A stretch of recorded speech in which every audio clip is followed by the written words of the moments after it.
박지우는 오래된 식탁 위에 여권 사본이랑 출력한 계약서를 올려두었다. 종이에 적힌 숫자들은 지금까지 이 집 누구도 받아본 적 없는 월급이었다. 월 기본이 1,500불이래. 숙소 제공, 식사 제공, 그리고 6개월 지나면 비자, 스폰서까지. 지훈의 목소리는 들떠 있었지만 그 밑바닥에는 애써 눌러온 열등감 같은 게 섞여 있었다.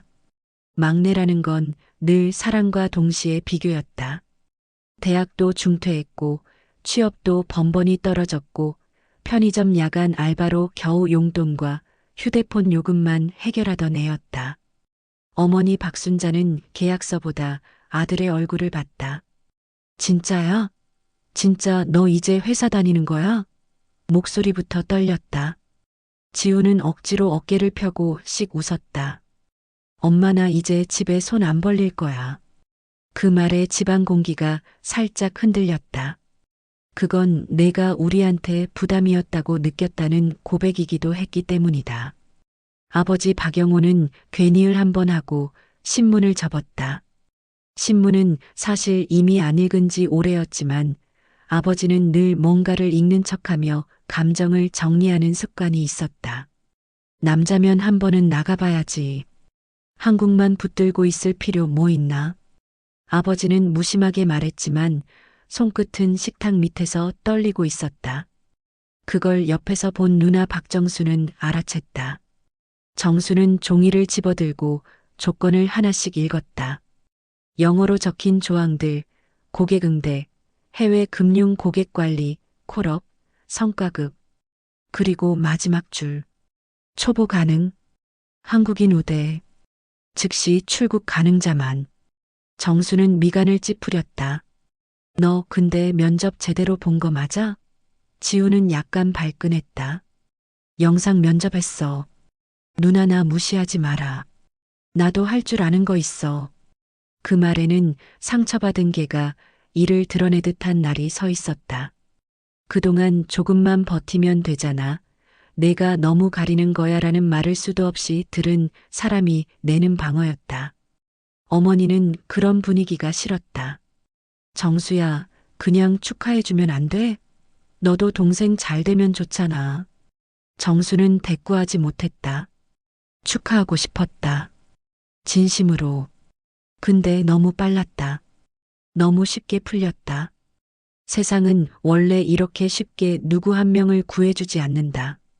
불길함은 보통 처음부터 걸려 있었다. 그러나 지우는 이미 마음을 굳혀 있었다. 다음 주 출국이야. 일단 6개월만 해보고 아니면 돌아올게. 나 진짜 잘할 거야. 엄마 나 믿어줘라.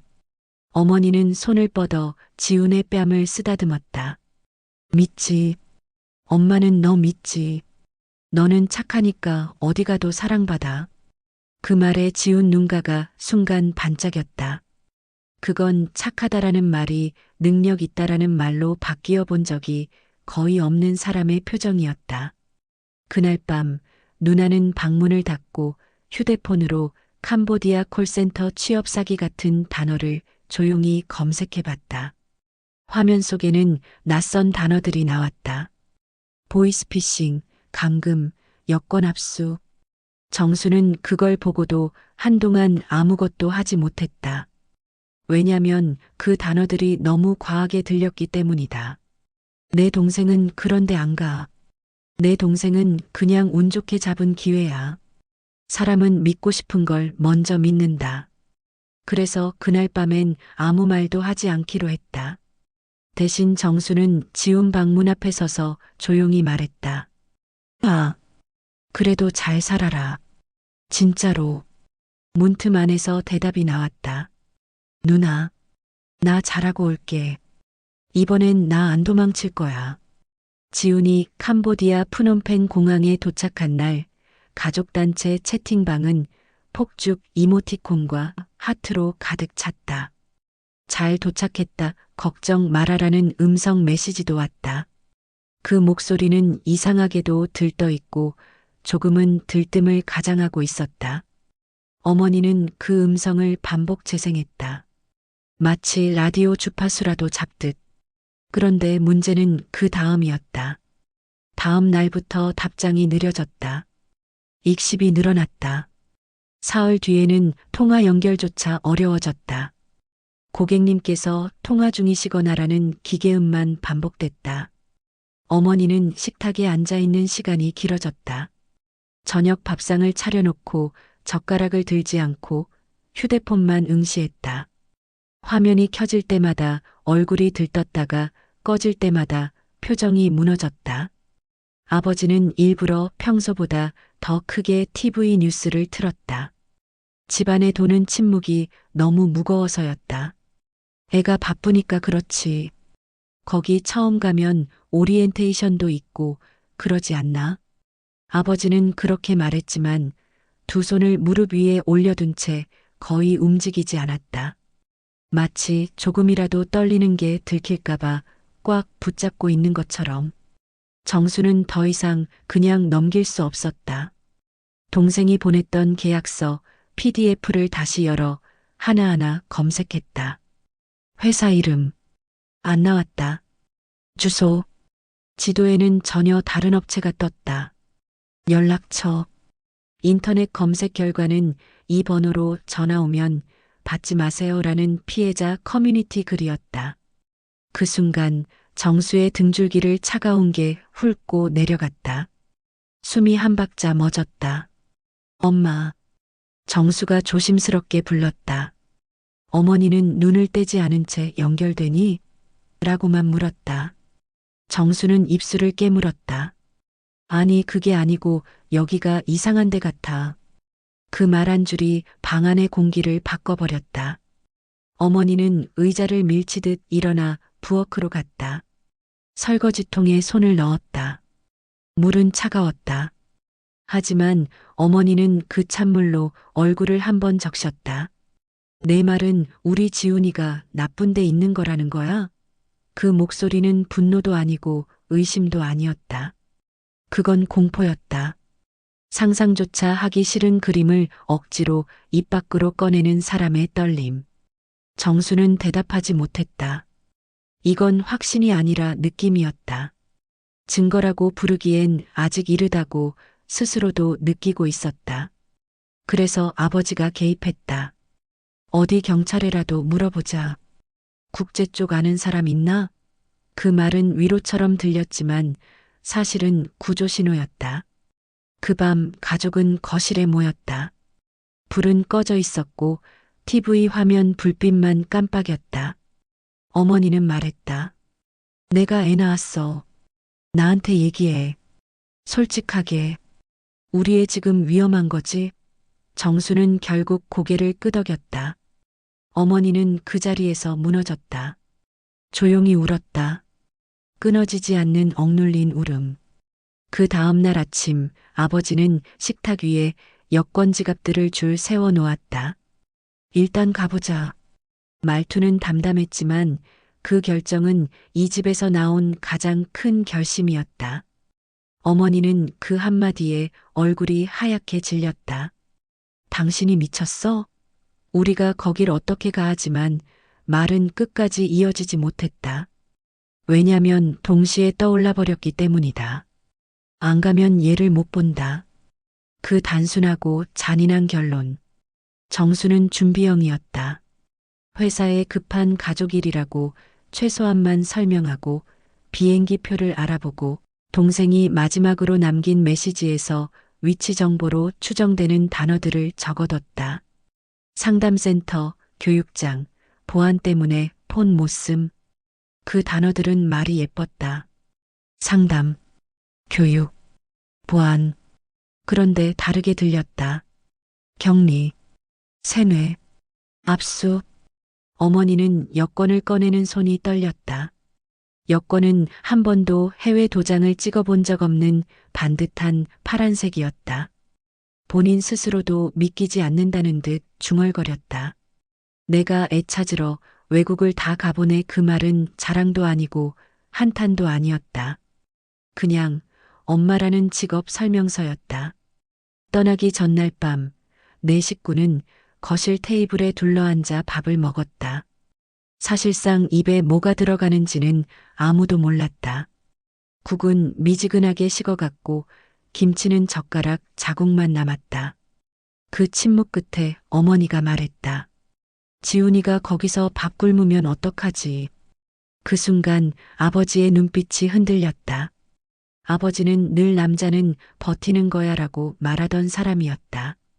그런데 그 한마디에 그는 완전히 무너질 뻔했다. 남자는 버티는 거야 라는 말 뒤에는 사실 나는 내가 안 아팠으면 좋겠다라는 말이 숨어 있었는데 평생 그걸 제대로 말해본 적이 없었다. 아버지는 조용히 말했다. 데려오자. 살아서 데려오자. 그건 다짐이 아니었다. 명령이었다.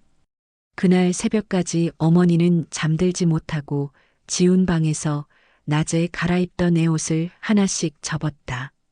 웃옷, 반바지, 양말. 마치 유치원 소풍 전날처럼 가방을 싸듯. 그 모습은 어른의 행동이 아니라 아이 엄마의 본능이었다. 춥진 않을까? 잘 잘까? 겁나면 어떡하지? 애는 27이었다. 하지만 어머니에게는 여전히 혼자 자면 무서워서 불 켜달라던 5살이었다. 캄보디아 공항에 발을 딛는 순간 어머니의 얼굴은 숨이 막힌 사람처럼 굳었다. 한국의 가을 공기와 전혀 다른 뜨겁고 무거운 습기가 몸에 달라붙었다. 공항 안내판은 낯선 언어였고 빠른 억양의 목소리들이 사방에서 튀어나왔다. 어머니는 그 소리들 사이에서 완벽히 길을 잃은 표정이었다. 정수는 미친 듯이 휴대폰으로 번역 앱을 돌렸다. 그 와중에 한 젊은 여자가 다가왔다. 마른 팔에 헐렁한 티셔츠, 그러나 눈빛은 예리했다. 한국분? 그녀는 서툰 한국어로 물었다. 정수는 거의 매달리듯 고개를 끄덕였다.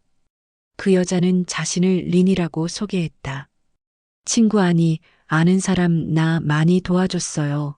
한국 남자들도 전화센터라고 데려왔대요. 린의 표정에는 미안함과 약간의 분노가 동시에 있었다. 여권 뺏고 밖 못 나가요. 전화는 관리자가 시키는 시간에만. 가족한테 괜찮다 말하게 시켜요.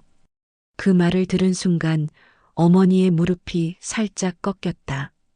정수가 얼른 붙잡지 않았다면 그대로 주저앉았을 것이다. 어머니의 입술이 떨렸다. 우리 애는 착해요. 애가 그런 거 못해요. 나쁜 짓 못해요. 린은 아주 조용히 그러나 잔인할 정도로 솔직하게 말했다. 처음엔 다 못해요. 근데 안 하면 맞아요. 그 말은 칼 같았다.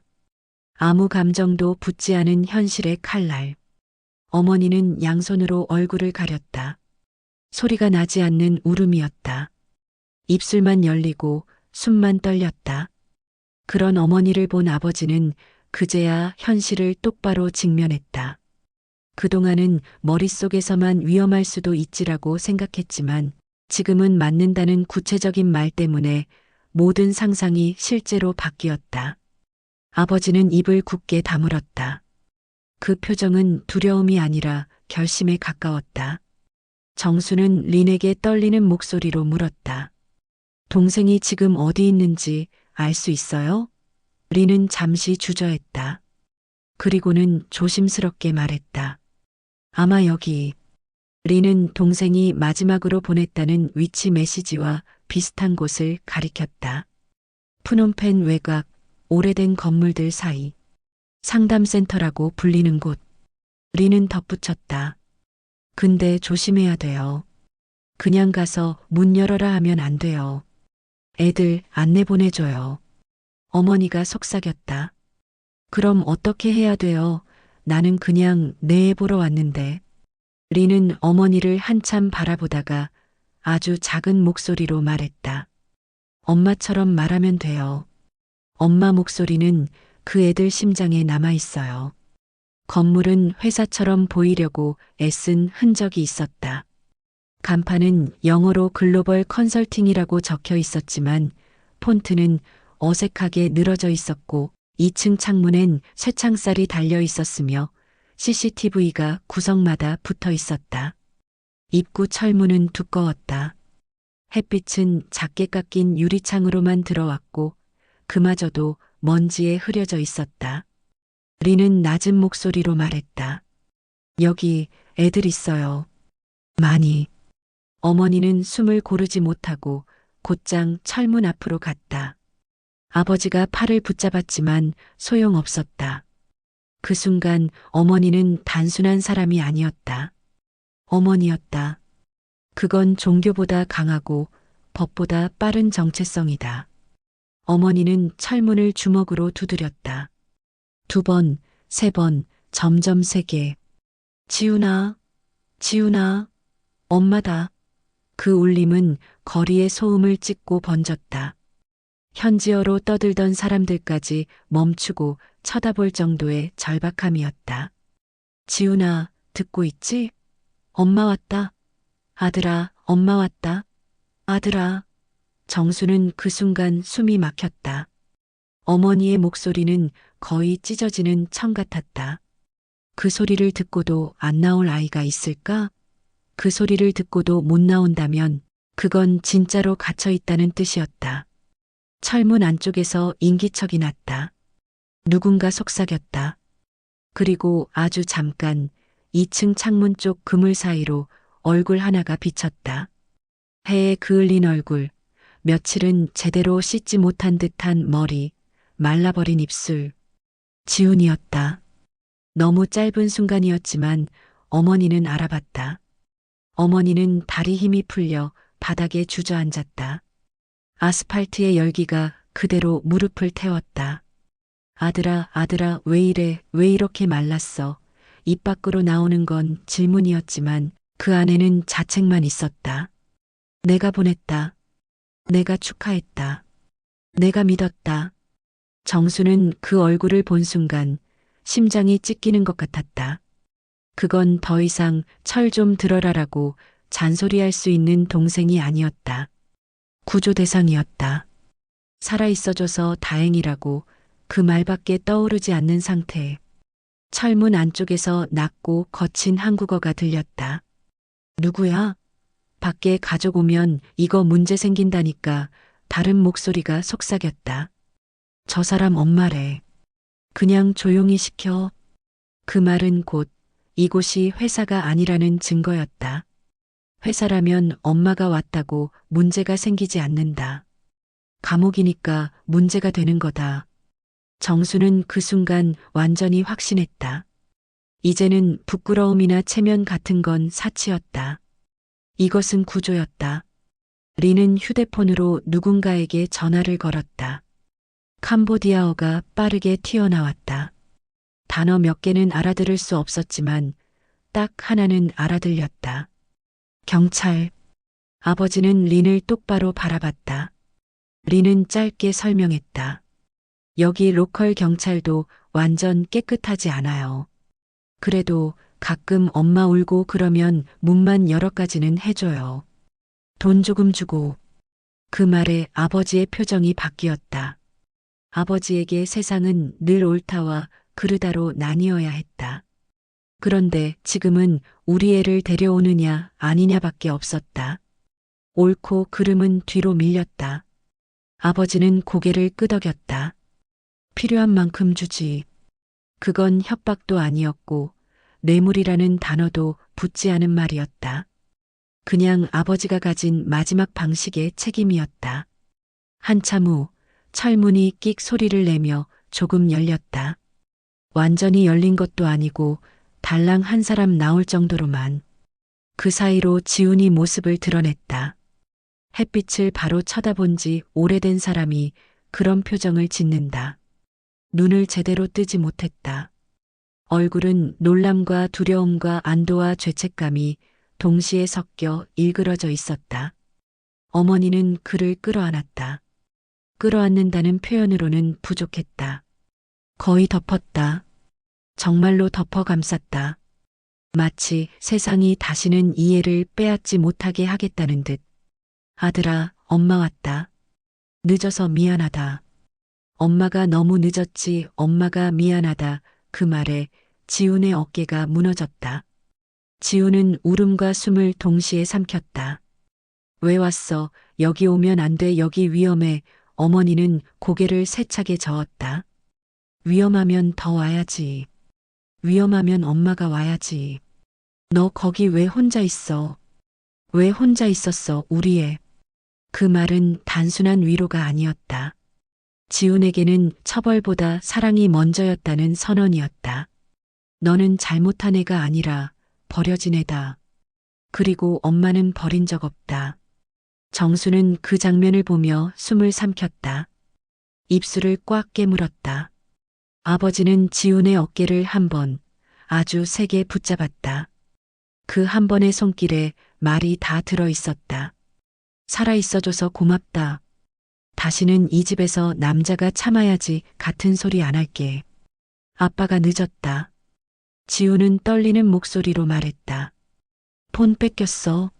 안 부를 때 얘기하면 맞으니까. 엄마가 화내면 나 때문에 다칠 수도 있어서. 어머니는 대답했다. 괜찮다. 엄마가 맞아줄게. 엄마가 대신 맞을게.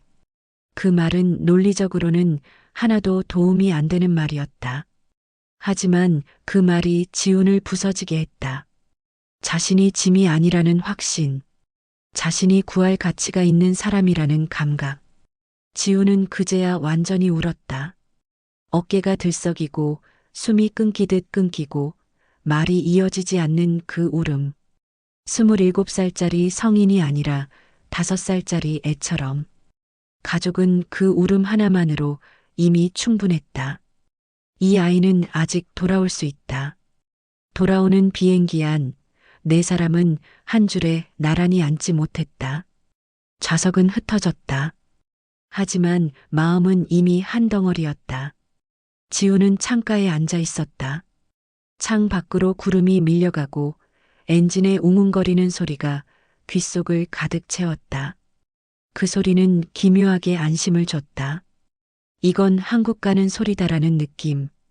정수는 옆자리에서 작은 속삭임으로 말했다. 아, 귀 좀 줘봐. 그리고 자기 이어폰 한쪽을 지훈 귀에 꽂아줬다.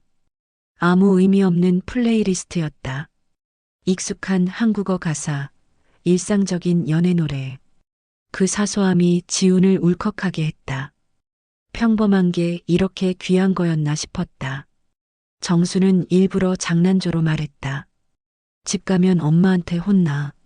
너 비밀로 해외 간 거 알지? 지훈은 코로 킁 하고 웃었다. 이미 다 혼났어. 공항에서. 그건 예열이야. 본방은 집에서. 두 사람은 어색하게 웃었다. 그 웃음은 완전히 편한 건 아니었다. 아직 말 못한 것들이 너무 많았다. 너 거기서 뭐 했어? 무슨 일 있었어? 누가 널 때렸어? 도망칠 수는 있었어? 그 질문들은 목구멍까지 올라왔다가 다시 삼켜졌다. 지금은 묻지 않기로 했다. 살아 돌아오는 길에서는 추궁보다 체온이 먼저다. 아버지는 통로 쪽 좌석에 앉아 있었다. 팔짱을 끼고 눈을 감은 척했다. 그러나 실제로는 자지 못하고 있었다. 그는 몰래 아무도 안 볼 때 지훈의 손등 위에 자기 손을 올렸다. 아주 잠깐. 불안하게 떨리던 지훈의 손이 그 순간 멈췄다. 그것만으로 충분했다. 아버지는 평생 말로 표현하지 못한 걸 그 짧은 터치로 대신했다. 너 우리 집 아들 맞다. 아직 안 끝났다. 어머니는 기내식 닭고기를 지훈 쪽으로 밀어주며 계속 말했다. 이거 먹어. 살 좀 쪄야지. 얼굴 다 꺼졌어. 왜 이렇게 말랐어? 엄마가 뭐 했다고 사람을 이렇게 말라오게 해. 그 말투는 꾸중처럼 들리지만 사실은 축복이었다. 그건 너 이제 다시 내가 챙길 거다라는 선언이었다. 지훈은 젓가락을 들고 조용히 말했다. 엄마, 왜? 나 집 가도 돼? 그 질문은 가족 모두의 심장을 찔렀다. 집 가도 돼? 이 말 속에는 수만 가지 감정이 있었다. 나 실망시켰지? 나 창피하지? 나 너희한테 민폐지? 그런데도 나 거기 있어도 돼? 어머니는 단호하게 말했다. 너 안 들어오면 우리 셋도 밖에 있을 거야.